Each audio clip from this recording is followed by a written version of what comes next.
Good evening, everyone. Welcome to the MeanGene Show here on KDWN 720 AM, 101.5 FM Las Vegas. Getting you ready for week 3 of the National Football League. Hope you are having a great weekend. And before I get carried away here, I got to bring on my guest. He's been on the show many a times, great friend of the show, great friend of mine. I'm happy to have him on here, and that is Dustin Phifer from Ballys Sports Southeast. Dustin, how you doing, man? Hey, good, Gene. How's it going? Great, man. We're going to get it because there's so much to talk about here, and this is going to be a quick moving show. I want to talk about the Carolina Panthers. Definitely want to talk about the Arizona Cardinals. So I had a feeling that might come up. Yeah, you know it, huh? But anyway, folks, the MeanGene Show is brought to you by Presidential Limousine by Captain. It's the official limousine service of the MeanGene Show. You have to ride in one of these limousines when you come to Las Vegas, okay? All you got to do is give them a call, 702-438-5466, or you can text them, 702-410-6057. They will respond to you right away. And the show is also brought to you by the Westgate Las Vegas Resort and Casino. You can experience the award-winning soul of Motown, a high-energy concert-style musical tribute celebrating Motown legends. And give them a call, too, when you are looking to get away here in Las Vegas. For reservations, 888-796-3564. All right, we're going to jump into this. Week 3 got underway on Thursday night between the Carolina Panthers and Houston Texans. Carolina wins 24-9. And what I didn't tell you, listeners, is that Dustin Phifer covers the Carolina Panthers and the Charlotte Bobcats. So let's recap this game, Dustin. Congratulations once again. The Carolina Panthers are 3-0. Yeah, they're 3-0, and they've looked good doing it. They basically had pretty much the same game plan each week, Gene. It's playing really good defense, making timely plays on offense. So they've got a game plan, and in year 2 of Matt Rule, it's like he's got some things going on here. So it's looking good. Kind of a costly win with some injuries last night, but anytime you can start a season 3-0, you're off to a good start. Yeah, let's talk about some of those injuries because I didn't have a chance to get caught up on that. What's happening with the Panthers? So last night, and I believe it was late in the first quarter, kind of started the second quarter, Christian McCaffrey had to leave the game with a strained hamstring. Yes. It was confirmed by a rule after the game that it was a strain. So, you never know with hamstrings, Gene, how serious it could be. It's one of those things where you could come back quick, or if you try to come back too quick, that hamstring can get injured pretty quickly again. So, absolutely. These Thursday night short week games, you just never know what to expect. We see more injuries, and it happened to the Carolina Panthers last night, starting with Christian McCaffrey, and hopefully he'll be okay because I think anybody knows, even if you don't follow the Panthers closely, that CMC is what makes this thing go on indeed. offense. So, passing game, rushing, whatever it is, I think they said last night he's about 40% of the offense. So they definitely had to make some adjustments as soon as he went out. You could see they were a little shell-shocked and struggling a little bit to close that first half. But props to the coaching staff for making some adjustments in that second half, and props to Sam Darnold for making some throws in that second half to put the game out of reach. Yeah, I saw that, and you know what? I started McCaffrey in my fantasy football, because he's always a safe bet to have in there. And, once they start and they come out the game, you're already locked in. So I hated to see him come out of there. But I tell you what, Dustin, a road win in Houston over the 1-2 Texans. The defense very respectable. But I was really impressed. And like I said, Matt Rule, and he is familiar with Texas, am I right? Yeah, and I'll tell you what, this defense has been flying around, Gene. They've built this through the draft. They brought in a couple of free agents, and the way they have built this defense in a short amount of time, like I said, it's only Matt Rule's second year, has been pretty fun to watch. I mean, you bring in draft picks like Derek Brown and Brian Burns on the defensive line. You draft J.C. Horn this year, who unfortunately broke his foot last night, and he's out for a little bit. Yeah. But then you sign free agents like Hassan Reddick, who has just been unbelievable. When you have him and Brian Burns on the defensive line rushing the passer, I mean, they're just getting after it. And then you got a guy who's been here for a while like Shaq Thompson. So And let's not forget about Jeremy Chin, who they drafted last year and almost Yeah. won Defensive Rookie of the Year. I mean, they have built this defense to where it's flying around the field. Now, I have a stat for you. The Panthers, I know that, people are going to say it's a weak schedule. They played the Jets, they played the Texans, Mm-hmm. and they did play the Saints. But they have only allowed 573 yards through the first 3 games. That's the fewest yards allowed by any NFL team that started 3-0 since 1992 by the Eagles, who had Reggie White. So this defense is doing some things. And like I said, yes, they lose Horn, which is going to be, hurting on their starting corner. But with that defensive line and that front 7, this defense is going to continue to keep the Panthers in football games all year long. Hey, Dustin, you play what's on your schedule. I mean, that's all you can do. And yeah, I said the same thing about the Tampa Bay Buccaneers' easy schedule. And I guess I overlooked the one that's coming up Sunday. But nevertheless, you play what's on your schedule. The Panthers are 3-0. They are a team to be taken serious.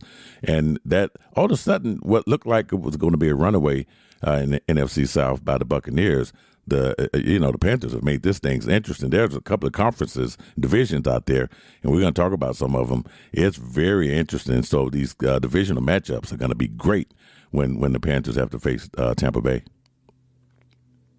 Yeah, they're going to be huge. I mean, because you talk about, who's going to win the division, who's going to get wild card spots. You look at the NFC South, and you're going to have the Bucks and, the Panthers have thrown themselves into that race. And then you still have the Saints, who, even though the Panthers dominated them, the Saints dominated the Packers. So you're going to have those 3 teams battling out. And then you look at the teams like in the NFC West who have all winning records. So it's going to be interesting, like you said, some of these division games to see who beats up on who and who can come out with not only the division spots, but who's going to grab those wild cards. Absolutely, man. That's great stuff. So, well, hey, let's jump on into the first game on Sunday, week 3. It's the Washington football team 1-1 at the Buffalo Bills. Bills just run all over Miami, as I figured they would last week, trying to rebound from the opening loss to the Steelers.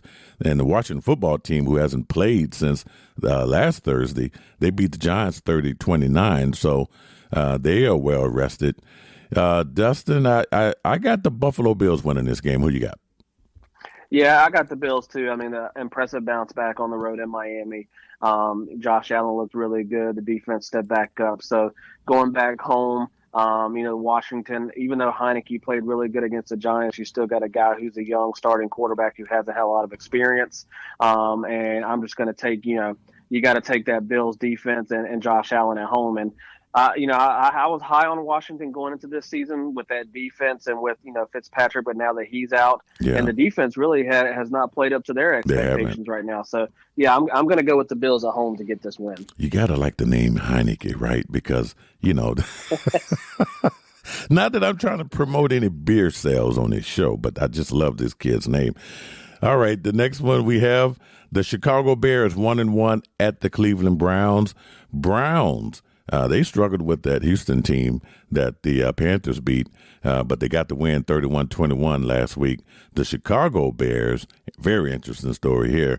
They win at home versus Cincinnati 2017. However, they lose quarterback Andy Dalton. And, man, now Chicago Bears fans get their wish by default here. Justin Fields is going to start this game against the Cleveland Browns. And, the game is at Cleveland. I got the Browns winning this game, but it's going to be a good one to watch. Yeah, it's going to be a good one to watch. And we haven't got a chance to talk about it, Gene, when it comes to Justin Fields. But I'm not sure how you felt, but I feel like the kid should have been starting all along. I understand what they're trying to do with Andy Dalton and not rushing Justin Fields. And I know they don't have a good offensive line. But this day and age, it's kind of changed from back in the past. Rookie quarterbacks are playing sooner.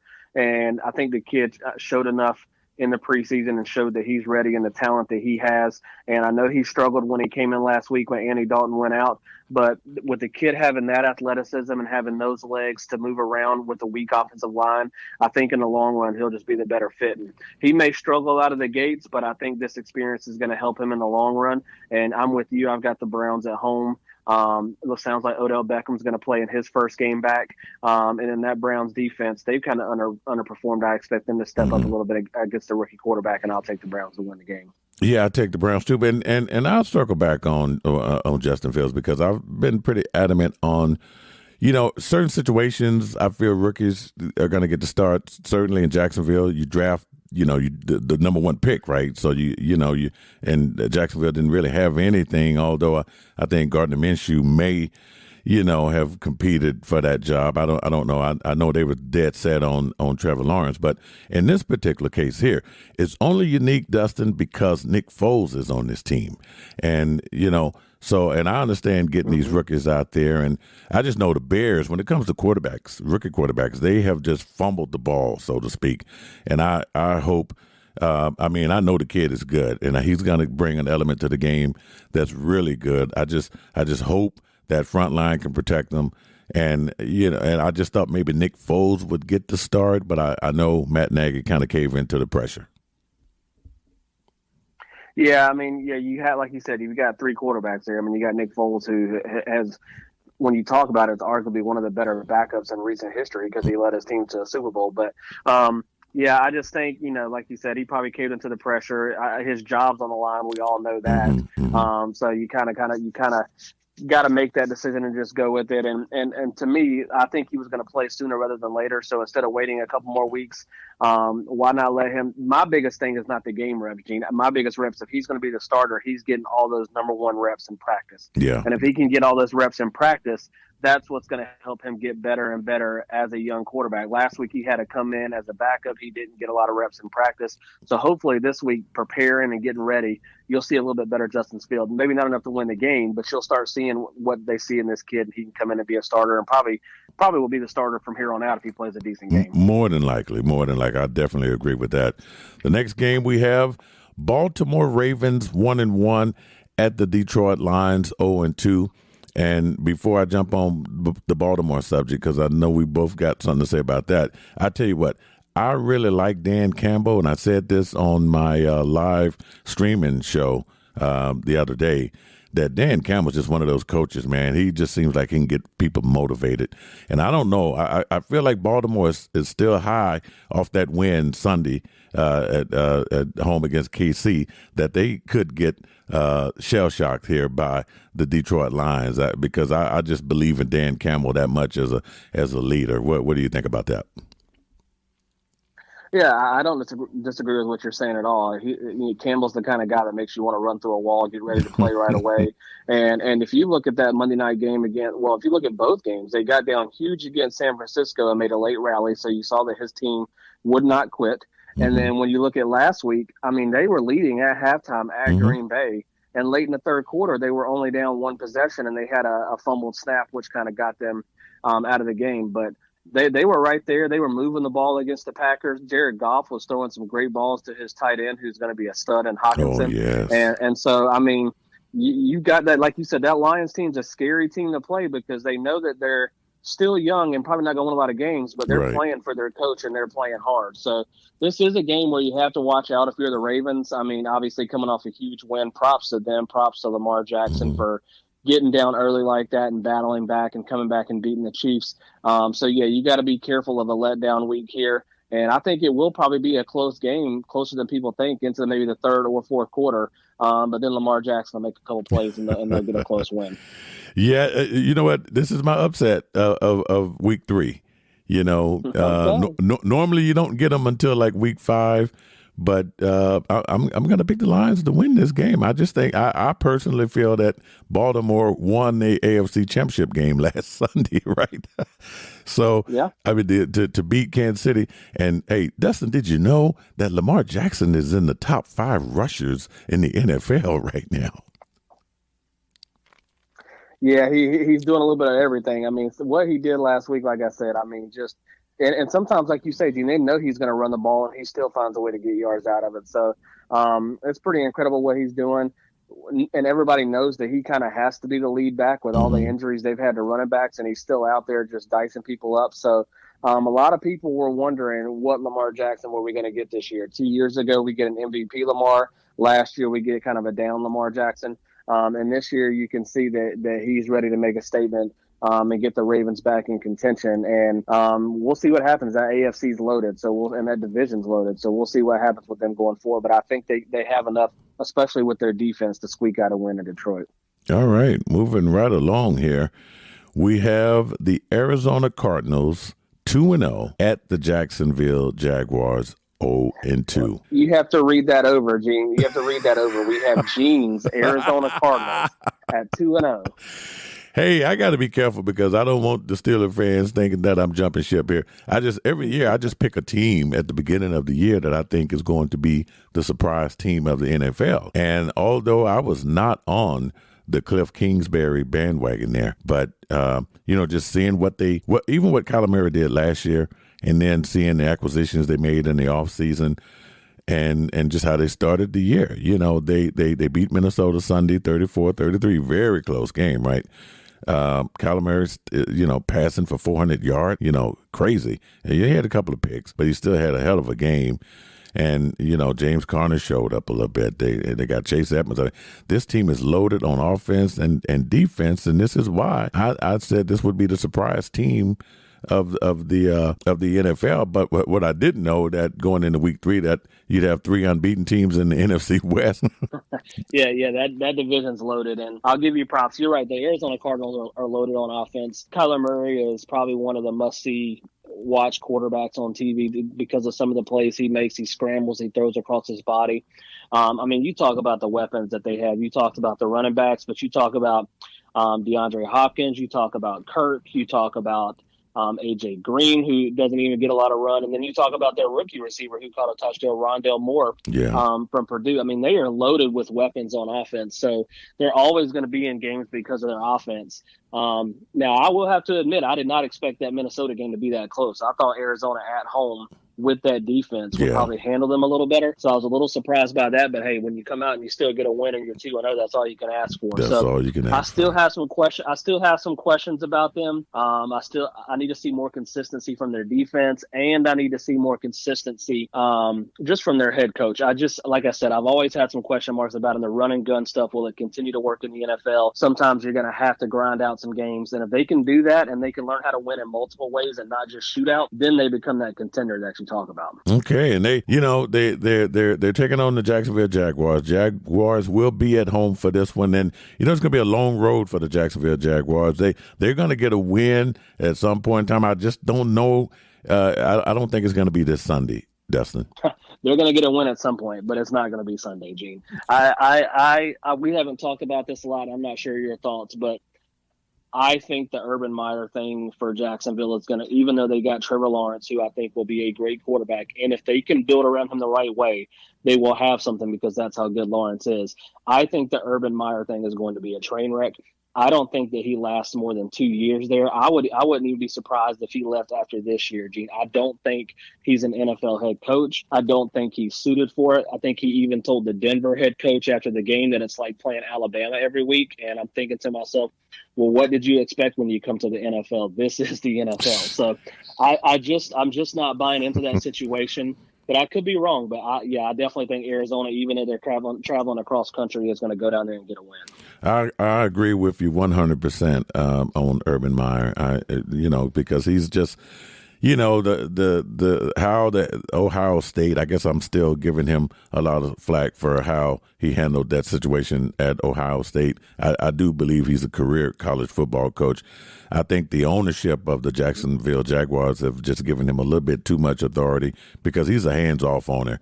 I can't think of the owner's name, but he's very hands-off. So, Meyer might last, like you said, a year or two. I mean, if anything, he might step down. I don't even think they would fire him because he just might, think it's just too hot in the kitchen, so to speak. But I agree, and I'm just not an Urban Meyer fan. So, who's to say? I mean, now you have the USC job open in college, and who's to say they don't come calling for him? And he realizes, like you said, I think he's a career college coach. I think he's a great college. Did he have some issues in college? Yeah, but he's a great college coach when you look at his record. And when you get to the NFL, you just don't have that ownership, like you said, like you do in college. You are the man in college. You run everything. Yes. And even though you're the head coach in the NFL, you necessarily don't have that much power. And I think, like you said, they gave him too much power. He tried to hire a couple of his friends. He tried to bring in his friend Tim Tebow. None of that worked. And so I think he's just rubbed some people the wrong way. And I just don't think this is a situation where he should be an NFL coach. Totally agree. So, all right, we got about 5 more minutes left in the first segment of this show. So let's move right along. The next game, AFC West matchup. Los Angeles Chargers 1-1 at the Kansas City Chiefs 1-1. I'm going to say the Chiefs. It's just poor timing for the Chargers. I got the Chiefs winning, especially after losing to Baltimore. And I know the Chargers lost to Dallas, but I got the Chiefs winning. Yeah, I agree with you. I expected the Chargers to play better at home against Dallas. The Chargers were my surprise team to be really good this year with Herbert, and I still think they may be. But when you get an angry Chiefs team like that coming off a game they thought they should have won, they're going to come home and rebound and get a win against the Chargers. All right, the next one, New Orleans Saints at the New England Patriots. Saints, I tell you, they just can't get a break, having to move out of New Orleans to go to Florida to play some games because of the hurricane. And then when they try to repair the Superdome or wash it or whatever they were doing, some machinery catches on fire. Just crazy. But this game is in New England. I got the Saints winning this game despite all their off the field, things that are happening there. I know they lose to the Panthers last week, and New England. We knew Belichick would have his team ready for the Jets, and they win. But I got the Saints getting this road win. Well, yeah, we're going to disagree on this one, Gene, because I'm going to take the Patriots. I think the Saints can be a good team, but I saw what the Panthers did last week to Jameis, and Jameis, I think, can be a good quarterback, and he has all the arm talent. And if he's playing in a situation where they're ahead like they were in week 1, he's definitely going to make some plays. But I saw the Panthers get them behind the whole game and make them force stuff. And Jameis kind of went back to the Tampa Bay Jameis where he was throwing a lot of interceptions. And I think Bill Belichick game planning for that, having all of his defense back. I know it was Zach Wilson, but we saw what they did to the Jets last week as far as getting turnovers. I think that defense is really gonna confuse Jameis, and then Mac Jones will make a couple enough throws and they rely on the run game where the Patriots will pull the win off. And I think it's a win they need to not fall too far behind in that division with the Bills. Okay. All right. So we split on that one. The next one we have is the Atlanta Falcons. 2 teams looking for their first win of the young season. Atlanta Falcons 0-2 at the New York Giants 0-2. And I have already apologized for my comments on Daniel Jones. Prior to this year, even though this team is 0-2, I like the way this kid runs the ball when, I didn't know that he had the speed that he had. But especially with Saquon Barkley still not getting back into full swing there. And the Falcons, I can't do the Falcons anymore. I've tried. They have had the longest Super Bowl hangover of any team I've ever known.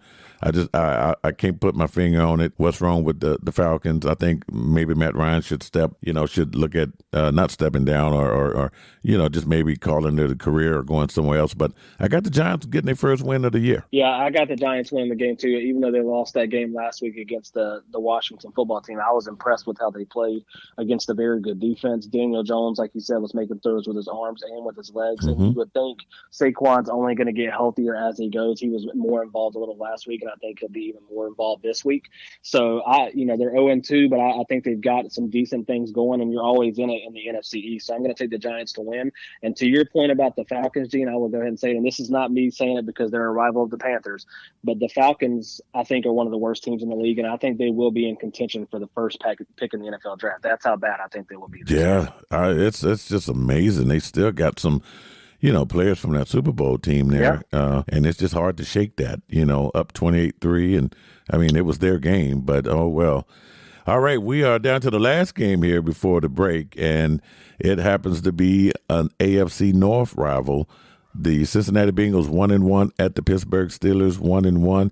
Unfortunately, I had to witness the Steelers lose to the Raiders last week at home at Heinz Field, 26-17, and Big Ben got roughed up really, really bad. I don't know what the latest word as far as him playing, but they are playing Joe Burrows, who is very eager to get a win against the Steelers and just play great ball. They lose to the Bears last week, but it was a tough game there. But the Steelers have it's rare that they lose back-to-back games at Heinz Field. So I got the Steelers squeaking something out regardless the status of Big Ben. I got Pittsburgh winning at home.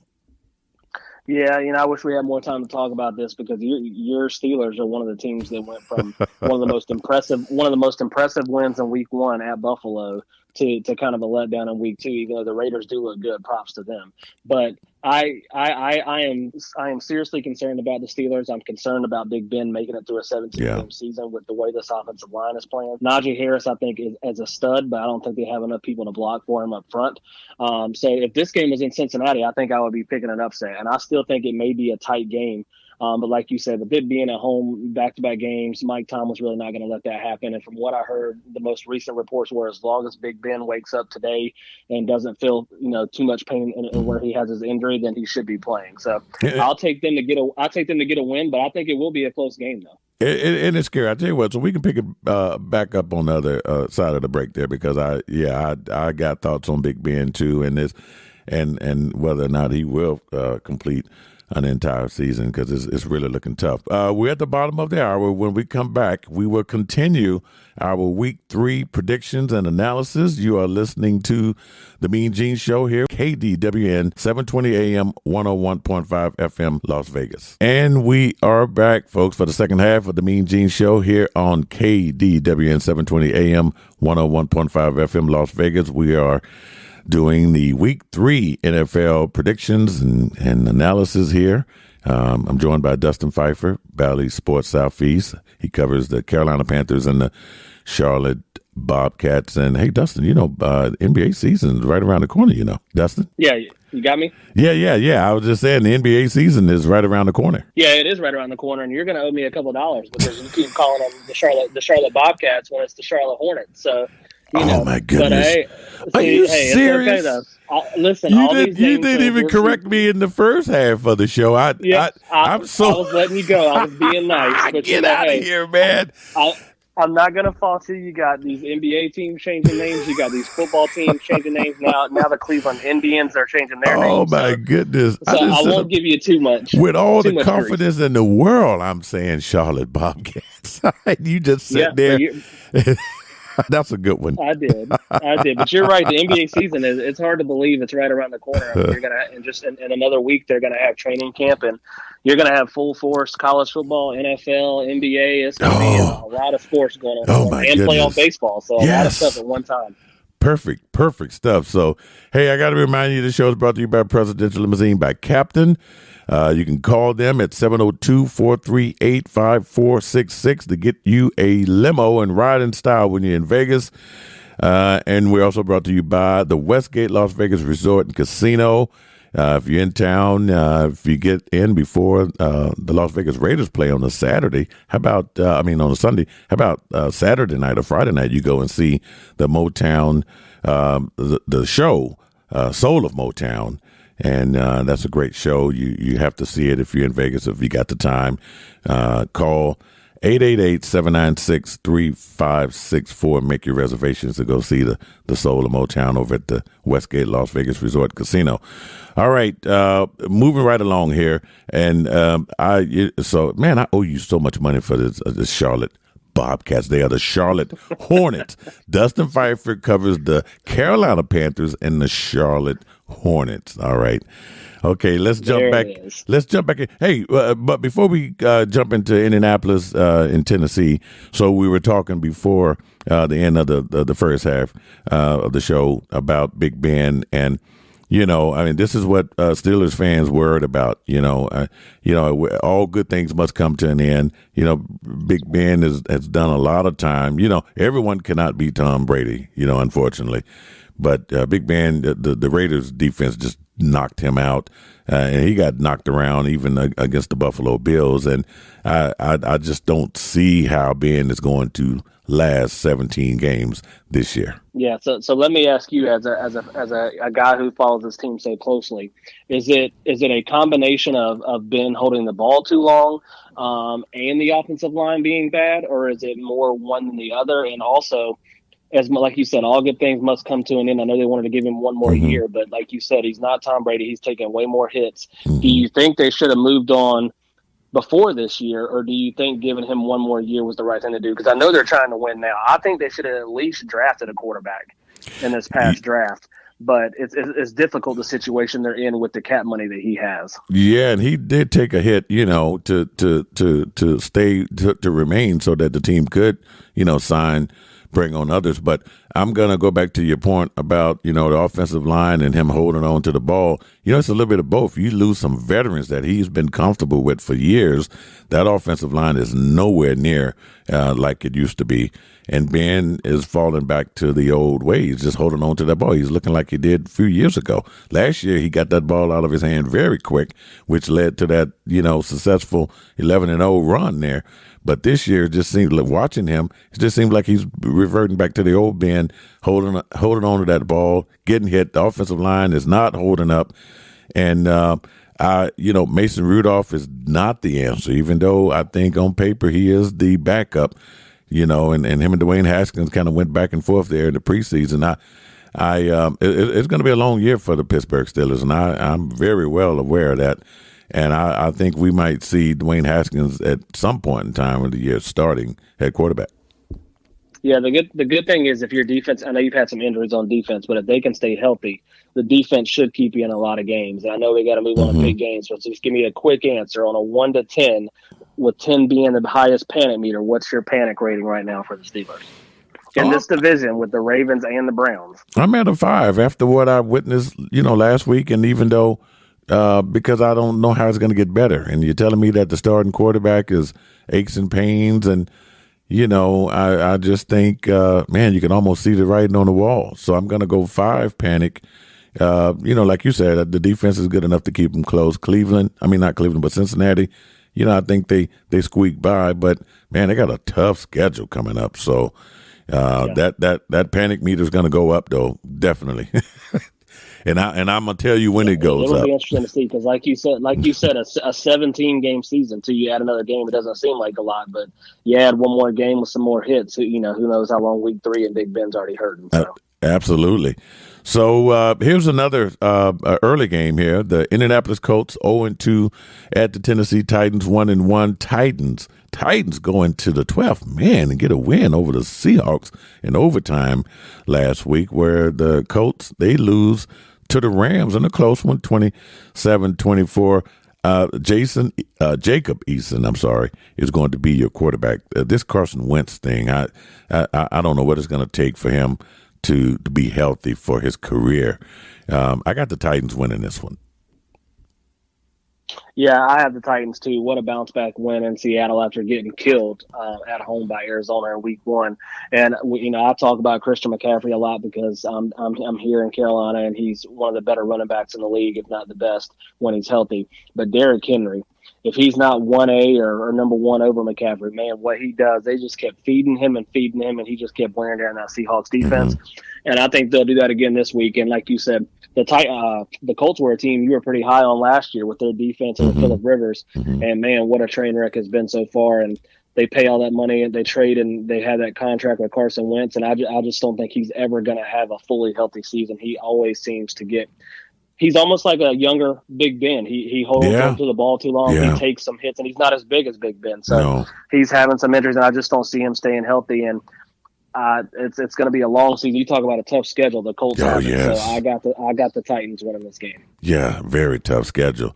The next game we have here is an AFC matchup. The New York Jets 0-2 at the Denver Broncos, surprisingly 2-0. The game is going to be at Mile High there in Power Field. And Broncos beat Jacksonville last week, 23-13. Teddy Bridgewater is, looking pretty good there. And the Jets, they lose to the New England Patriots. I got the Broncos, and this is a surprising team. I got the Broncos 3-0. Watch out. Yeah, watch out. I wasn't expecting this good a start from them. Like I said, Teddy Bridgewater was here in Carolina last year, and he did some decent things, but he just kind of is a game manager and doesn't throw it downfield a lot. But when you have a defense like the Broncos have, that's all you need. So they did lose Bradley Chubb to ankle surgery, so that does hurt. But going against the Jets, man, I think last week, Zach Wilson had at one point he was 2 for 5 with 3 interceptions. So 3 interceptions and 5 passing attempts. But don't get me wrong, I want to say this on the record that I think Zach Wilson can be a great quarterback. I was actually, besides Lawrence, I was probably the highest on Zach Wilson. Will the Jets ruin that? I don't know. I think the new plan is, Gene, I've got a plan and I've kind of figured out what's happening here. The Panthers took Sam Darnold because he couldn't get it done because of how bad the Jets were. So I think we're going to use Sam Darnold for a couple of years, and he's got us 3-0, and he's looking good. And then when we move on from him, the Jets will be ready to move on from Zach Wilson because it's just not working out, and then we'll take him down here, and then we'll get him into a winner again too. So again, the Jets, I hope they don't ruin them because I think the kid's got a lot of talent. But yeah, the Broncos will win that game. Well, it's just crazy. The combined, the Panthers and Broncos are 5-0 thanks to the New York Jets. Yeah. I mean, if you just think about it, you get, Bridgewater, he gets an opportunity. Sam Darnold gets an opportunity. You love to see these things, and it always has to be at the expense of someone. And in this case, it's the Jets. I mean, I don't know. I mean, are they going to get they're going to be competing against a lot of teams for that high draft pick, though. Yeah, I think they do have the right coach this time, so I will give them that. I do. This coach is a lot better than Gase. Yes. So hopefully they can get it built up quicker and get some things around Zach Wilson to where they can utilize him, because I do think he's got all the arm talent and all the throws, so you just got to build around him. I totally agree. And I tell you what, we'll be talking more about the Broncos, because if they go 0-3, which we both picked that they will, 3-0, I'm sorry, then, man, AFC West is going to be very interesting there. All right, speaking of more AFC here, and the Miami Dolphins 1-1 at the Las Vegas Raiders. And the Raiders are 2-0. They win at Pittsburgh last week, 26-17. Everyone finally got to see how fast Henry Ruggs can be. And they saw that quick there in Pittsburgh. And the poor Miami, it just gets worse. They lose 35-0, and then they lose their quarterback in Tua. And now they're and Jacoby Brissett is not, just not a rookie and not a new guy to the NFL. He had started games before, but that Raiders defense and what I've seen enough to be convinced. I got the Raiders going 3-0 also in that AFC West. Yeah, is this the year that Gruden finally gets the Raiders over the hump? Last year they started 2-0, and I was kind of believing in them, and then they just kind of fell apart. So we'll see what happens this year. I will say that I am very happy that Derek Carr is getting the credit that he deserves, because I think he's always been a really good quarterback. They just haven't had a lot around him in Vegas, Oakland, wherever they were. And you can just see the talent that he has and the throws that he can make. It helps when you have guys like Ruggs and Waller, obviously, but man, the guy can make some plays, and I do think they get a win to go 3-0. And like you said, if they're 3-0, and then the Broncos are 3-0, and then you have the Chiefs and the Chargers sitting there, that's just another loaded division that we're talking about from top to bottom. So it's going to be interesting to see how it plays out. But props to the Raiders, man. They finally started playing some defense as well with that offense. So we'll see how they do. And I'll say this about Tua. I'm a Tua fan, and I think he can be a really good starting quarterback in this league. But if he continues to maybe get banged up and not showing something, those Deshaun Watson talks are going to pick right back up as soon as this season goes along. They will, and they'll just sit there. I don't care how much Brian Flores denies the talk. Believe me, things will happen, and I see it. You can almost see it happening. Yes. But hey, props to Derek Carr, 817 yards passing in 2 games. Damn. Did not see that coming for the Raiders, and they got and Miami. You remember Miami and Fitzmagic eliminated them last year, so this is definitely a revenge game for the Raiders. The Dolphins beat them the day after Christmas, 26-25. And eliminated the Raiders from playoff contention. You're talking about 800. You're talking about 800 yards against the Ravens and the Steelers. Those aren't two slouch defenses. So, Hello. I mean that's very impressive. It's scary to think what's on the horizon for this team. So we both got the LV Raiders winning on Sunday. The next matchup we have, oh my goodness, this is a game of the week. We can call it. When I said Tampa Bay had an easy schedule, I guess I was discounting the Rams. I don't even know if I saw the Rams on the schedule. I might have overlooked. But here we are with an early NFC matchup that could turn out to be the NFC championship game. If I'm correct, I think didn't you pick the Rams to be in the NFC Championship game with Tampa Bay? Yeah, I picked the Rams to be in the Super Bowl. So. You picked the yeah. So here we go. The game is at SoFi Stadium, where the Super Bowl is going to be. 2-0 Buccaneers at the 2-0 Rams, and I got the Rams winning this game. There you go, Gene. You're coming to my side. I think we have a little bet on that NFC West, where you're riding the Cardinals to the Super Bowl and I'm riding the Rams. So whoever comes out on top, we're definitely going to have a dinner over that. But absolutely, I'm with you. With it being in SoFi Stadium, I'm taking the Rams. I like what I've seen from them on offense and defense. And I think Stafford's going to make enough throws. I mean, the ball is going to be in the air the whole game on both sides. Tom Brady and Stafford are going to be slinging it. But I think the Rams defense can make enough plays to get the win. Because even though the Buccaneers did blow out the Falcons last week, the Falcons still moved the ball on them a good bit. So the biggest, I've said this for a couple of years on your show, the biggest weakness when it comes to Tom Brady is pressure up the middle. If you can get pressure up the middle on him, that's when he can kind of make some weary throws. So you have Aaron Donald going up the middle. I think that could be a huge difference maker. And I'm going to take the Rams to get a win. And I picked them to go to the Super Bowl, and they've showed me that they are definitely capable of doing that with the team they have right now. Yeah, that defense. And that's why I'm saying, because, Tampa Bay hasn't really faced anyone. The Cowboys, rough start to their first game of the year. They beat the Falcons, who are a team that no one has any confidence in. And then you go, now this is going to be a real good one. And Cooper Kupp, and I tell you what, Cooper Kupp was catching passes from Jared Goff last year, but man, now you got him and Matthew Stafford together. That's just too much right there. And that defense with Ramsey, Jalen Ramsey will be fired up, Leonard Floyd, Aaron Donald. It's going to be a hell of a game to watch. I'm glad it's on in the afternoon, so I can make my reservations to sit in front of the TV to watch the Rams try to get to 3-0. All right, that's right, and don't forget that. I mean, I know they have a lot of weapons, but don't forget that Antonio Brown is on the COVID list, so he will be out for this game. That is correct. So the next game we have is the 1-1 Seattle Seahawks at the Minnesota Vikings, who are 0-2. And Dustin, now this is the part of the show where I bring up the hot seat. And the hot seat will be on Mike Zimmer. Kirk Cousins is locked in with this contract. I don't think he's going anywhere.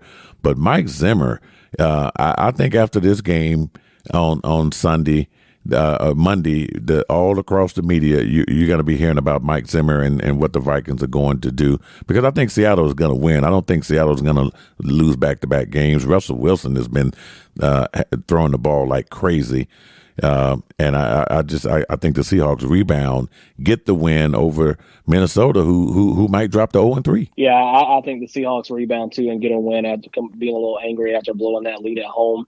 I do think it'll be a close game because, like you said, I think Mike Zimmer is going to be on the hot seat. If you look at the two games, Kirk Cousins actually has played pretty good football. Yeah. And Zimmer's supposed to be a defensive guy, and his defense really just is not getting it done right now. So, I'm going to take the Seahawks to bounce back, and you're right. If the Vikings go 0-3, there's definitely going to be a lot of talk in that town because the Vikings have been kind of a playoff contender ever since Zimmer's been there, and now they're kind of falling off. So there definitely will be a lot of talk going on. Dustin, they got too much talent. I mean, we're talking about Kirk Cousins. We're talking about Dalvin Cook. You're talking about Adam Thielen. It's not like they have scrubs on that team at all. They got the young receiver, Justin Jefferson. They have to win games, and And that's why I brought up, the hot seat there, which is very early in the NFL year. But, man, this team is just too good, talent-wise. No, yeah, I completely agree. I mean, they've got all the talent. I think they have lost some talent on defense. But, again, when you're a defensive-minded coach, you got to find a way to counteract that and run some schemes to keep your defensive in game. So this will be a big game for them. They definitely don't want to go 0-3 in a season to start off with. No, they do not. And the next game, which just happened to be the Sunday night game here, this is going to be the Green Bay Packers. They are 1-1, and they are at San Francisco 2-0. Interesting here because, man, the 49ers are, another team in that NFC West that's unbeaten. Somebody's probably going to fall this week. In this particular game, and I got to look at my notes again because I forgot who I picked up. I picked the 49ers to win this game. Aaron Rodgers, they beat Detroit 35-17 last week, and the San Francisco goes across country and beat Philly, and now they back at home at Levi Stadium. I like the 49ers, Dustin. Yeah, it's funny that you said you had to look to see who you picked because all the way up until you asked me this question, I have no idea who to pick for this game. And, it definitely could go either way. The 49ers have kind of been the nemesis of Aaron Rodgers. Yeah. They have gotten the best of him over time, including in an NFC Championship game. Mm-hmm. But I do expect the Green Bay offense to go out there and play very well, even though it's a good 49ers defense. I think Aaron Rodgers, even though it was the Lions, kind of got his groove back last week. But my biggest concern with the Packers is that defense. Like I said, the Lions still move.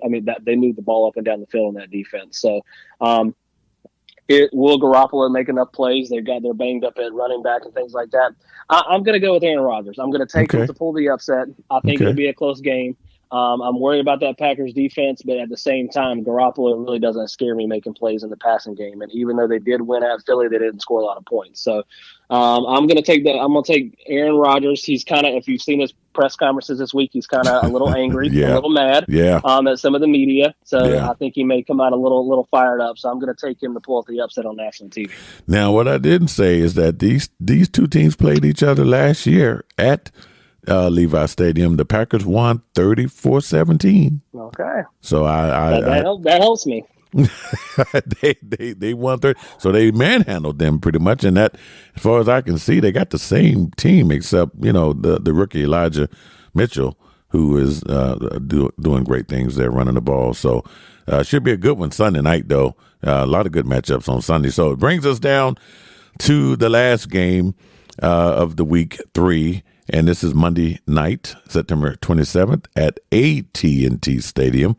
It is the Philadelphia Eagles 1-1 at the Dallas Cowboys 1-1. Both of these teams represent the NFC East. And, oh, boy, I tell you what, I'm going to let you pick first on this one, Dustin. Who you have? And the game is in Dallas, correct? Is that right? It's in Dallas. Okay, well, I'll be the first. I don't like to give the Cowboys compliments, but I'll be the first to say that I was very impressed with their win on Sunday, traveling across country like that against a really good offense. You always worry about the Cowboys defense, but they were able to create some turnovers. They were able to make some plays, and man, I think they have finally found something. I think we can all recognize now that Zeke is still a good running back, but it's a two-headed monster now. And Pollard really gives them a burst. And if they can continue to split the carries like that, he rushed for over 100 yards last week. If you add that element back into with those receivers that they have and the way Dak's playing unbelievably well. He should have got a contract a long time ago. I'm going to take the Cowboys to get a win at home. I think they're much better. And, man, Micah Parsons, he could be a top 5 defensive player in the NFL now. He's a rookie. He played defensive end last week and had just as many pressures as Aaron Donald. So it's just unbelievable what he's doing. So I kind of like what they're doing. Dan Quinn's got that defense a little better. The only thing that concerns me with the Cowboys is Mike McCarthy. I think the game is still passed them by. Did you see that clock management situation on Sunday? Did he get lucky that they made a 56-yard field goal? But I will take them to get a close win at home against the Eagles. Yeah, and I agree. I actually have the Cowboys on my paper. I just wanted to see where you were going to go with this one. I think they get the win at home at AT&T Stadium because they started out on the road, 2 games on the road there at Tampa, at L.A. First game at home for the Dallas Cowboys. Now, Ezekiel Elliott and Tony Pollard, they might split the carries, but they're not going to split that money, though, because Zeke is overpaid. Now, Jerry Jones said earlier in the week that, hey, this is a good situation to be in. It's only good until Pollard wants more money, and I don't know where he's at on the contract status, but everyone knows Zeke got all of his money, and it's not a problem now, but somewhere it could be a problem. But I got the Dallas Cowboys winning on Monday night and taking the lead in that division. But if I asked you the first 2 weeks of the season, who's the best running back for the Cowboys, It's debatable. I mean, Pollard has that burst. I think he catches the ball out of the backfield a little better. Yeah. It's a good combination to have. Don't get me wrong. Zeke had a touchdown, and Mm-hmm. he's in better shape this year, Mm-hmm. and things like that. So I think these days in the NFL, it's kind of good to have that 2 running back situation. You know, you kind of see it with the Panthers here, where they're kind of using McCaffrey a lot, and he's kind of wearing down some. So it's a good situation to have. But like you said, when it comes time, if Pollard keeps producing like this, he's definitely going to want to know where his money's at. You got Dak getting paid, Zeke getting paid, Amari Cooper. Right. So if he produces, he's going to want to see that. Oh, yeah. I mean, you can laugh about it now. And, you know, the NFL is all about what have you done for me lately. So, you know, I like what Pollard's doing and Zeke. Well, we know, I guarantee you, if Jerry Jones had to make that decision at the end of the year, he might go with Pollard and let Zeke go. You never know. We'll see. Lots of football left, but hey, that's going to bring us to the end of the NFL picks for week 3, the end of the show. Dustin, man, it's always fun having you on here, and you know we're going to get you back, right?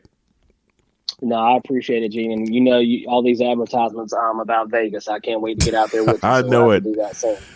I know it. All right, Dustin. Hey, folks, this is the end of the show. You will definitely be listening to us next week as we grade our papers here and get back on and do this again. Enjoy your weekend. Be safe in Las Vegas. Enjoy the NFL games.